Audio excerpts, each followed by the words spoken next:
This is crazy. So before we go to break, and I know we have to go to break, you're touching on these issues, which ironically, the guy that Mike was talking about, we all are asking about, Donald Trump, you're talking about a guy right now who's connecting with those workers in Scranton, Pennsylvania, who's connecting with those people in Youngstown, Ohio, who's connecting with those white working class voters in a way that you have your entire career, and in a way that Hillary Clinton is not. You can just look at the numbers right now.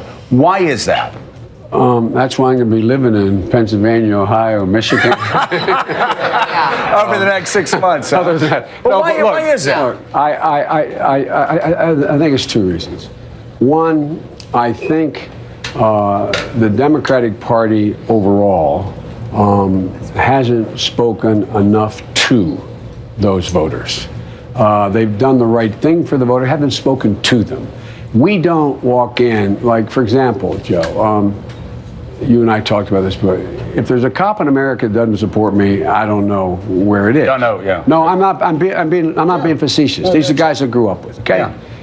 But I also have overwhelming support from the African American community. Everybody says, how can that be? There's nothing special about me. I talk to those cops. I keep in contact. Have Democrats stopped talking to white working class voters? I think we have, in part, and the reason is we've been consumed with crisis after crisis after crisis.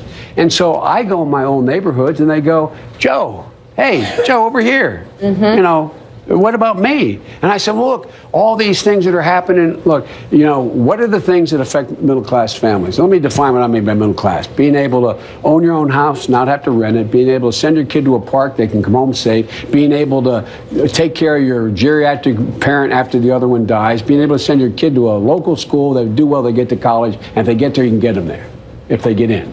That's not asking too much. And so I said, look what we're doing. Look what we're doing in college assistance and Pell Grants. But we do that. We have the right policies, but I don't think we spend enough time saying, I know we're running out of time. Here, let me say it this way. I had a Senate staff, and it was pretty consistent. I mean, they knew me well, and they knew my modus operandi. Got to be vice president, new people, new staff. And anybody who would begin to say, you're going to speak to such and such, here's an outline. And I said, just every speech you write, just understand one thing. In the very beginning, make sure they know that I know what they're concerned about, that I know what their problem is. Whether I agree with them or not, the solution. Let them know I know what's worrying them and why it's not illegitimate they're worried, and then give an answer.